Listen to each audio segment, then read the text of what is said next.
It says in the police reports they didn't even send that shotgun out for printing until 30 days after the body was found.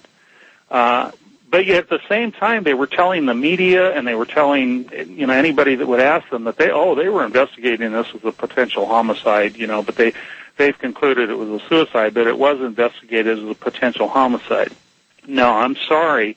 If you're a detective, a homicide detective, and you think there's any possibility that this is a homicide, the first thing you do is get that shotgun printed. You don't wait 30 days to get it printed. There was no suicide note at the scene.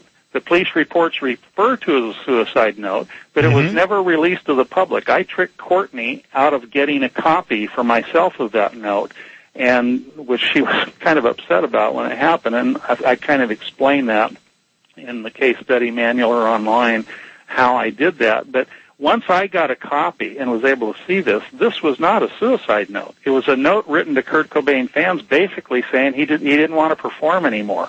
He was going to quit the music business and go back east. That was one of the things Courtney was upset about. Welcome back. We're talking about the murder mystery, and I'm calling it a murder mystery because at this time it is still unsolved, even though officially they call it a suicide.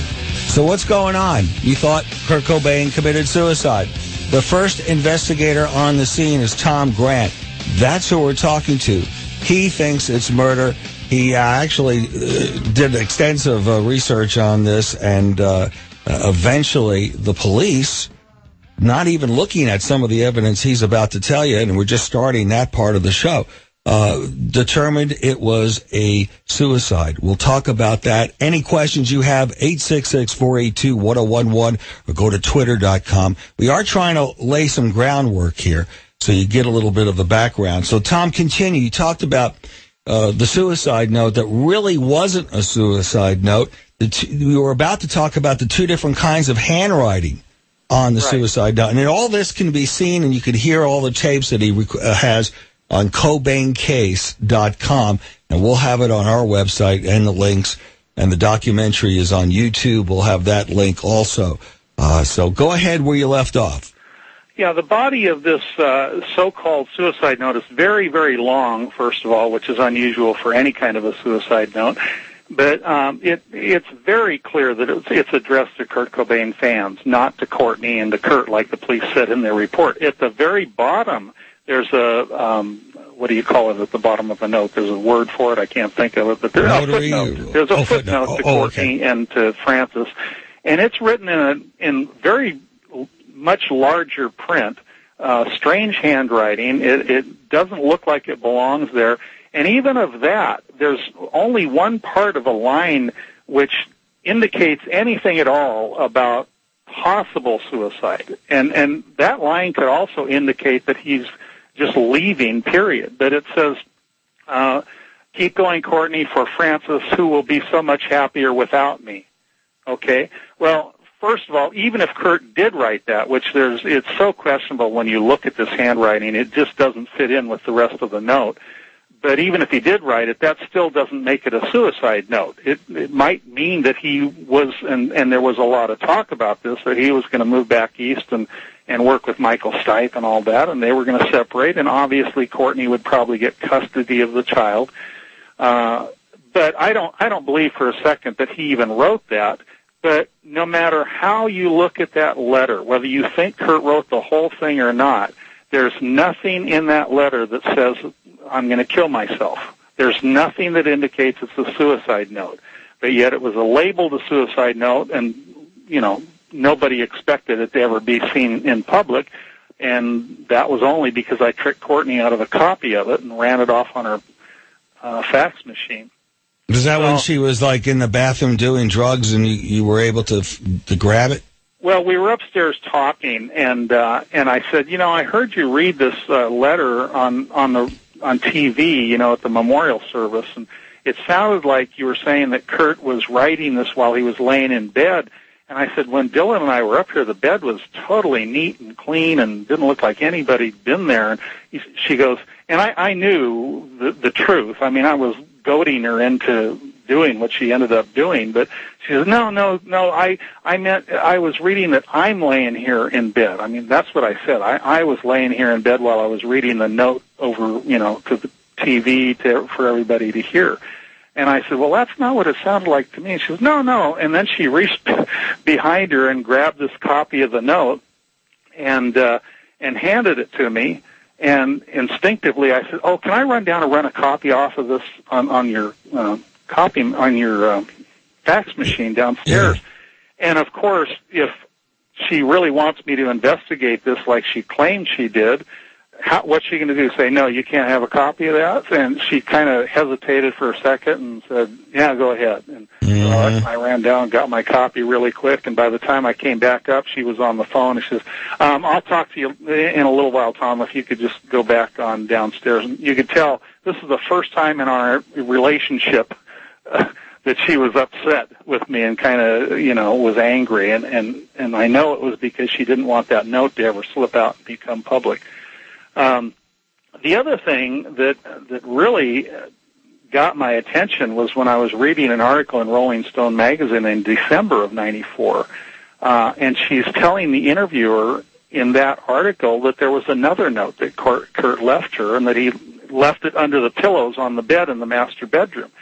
And so, again, I have a recorded conversation where I'm questioning Courtney about this on the phone. I said, I read this article, and you're talking about another note. And there was no other note under the pillows on the bed. Dylan and I tore that bed apart, looking between the mattresses. That's where we found a package of Rohypnol, and we looked under the bed for the shotgun. There was no note behind those pillows, like you said in the interview. And all she could say is, "Oh, yes, there was, Tom." But I know for a fact that it wasn't there. And if there was a second note that Kurt had left at the scene, that belonged in evidence. That should have been in the police reports. It should have been booked into evidence. She might retain a copy of it, just like the other note, but it was never mentioned in any police reports. At the very least, right there, she's withheld evidence from the police if it really did exist. And I do believe there was another note from Kurt, but it had nothing to do with the suicide, and she didn't find it under the so-called suicide. She didn't find it under the pillows. It was a note that he'd given her at some other point where he was explaining how he was leaving. In fact, she even quoted a couple of things in the Rolling Stone article about, "I'm leaving, please don't follow me. I don't know where I'm going," but, there was nothing, again, in that letter, in the quotes that she gave to Rolling Stone about suicide. So there were two notes, supposedly, and I know that she didn't find another note behind those pillows. I know that personally. And if there was another note, it's just one more lie that she did during this whole process to the police. It should have been given to the police, and it should have been booked into evidence, and it would have been part of the reports. So moving ahead, most people were convinced that he committed suicide also from shows like Geraldo Rivera, who were merely reporting things that they'd heard or read somewhere. And Geraldo Rivera, I'll never forget, he said Kurt was barricaded inside the room and there was a stool wedged against the door and all this, Well, I don't blame Geraldo Rivera for that. He was just acting off of misinformation. But from the police reports, the Seattle police reports, when you take them and you read them, oh, by the way, the other thing, too, was that they say Kurt left his driver's license on top of his wallet for everybody to see, to be identified. And Rolling Stone wrote a really flowery article about that, how that's just like Kurt to do something like that, so to be sure that he could be identified. Well, the fact is, if you read the very police reports put out by the Seattle Police Department, the first officer on the scene picked up the wallet, which was laying on the floor, took out the driver's license, and put it on top of the wallet to take a photograph of it. That's how the driver's license ended up on top of the wallet. And that's in the Seattle police reports. The stool that was supposedly wedged against the door, and Sergeant Cameron had told me that personally also, when you read the Seattle police reports, you notice that the first officer on the scene saw that stool sitting in front of two unlocked French doors that just led out to the balcony that looked over the driveway. So that's no indication of anybody being barricaded inside. The only other thing that comes close to being barricaded inside was the door was locked to the greenhouse from the inside. But it was a